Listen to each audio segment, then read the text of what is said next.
Užas. Na kuću bivšeg zadrugara bačena bomba. Policija je ispred doma Tome Panića u Svilajncu.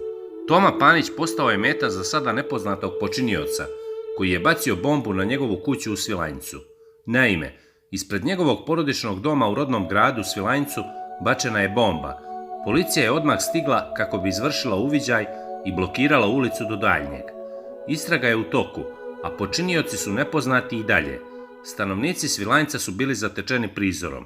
Mislio sam da je igračka. Kada je došao moj otac i uhvatio je, shvatio je da je prava. Mi smo odmah pozvali policiju. To je to. Ne znam o čemu se radi, rekao je Toma.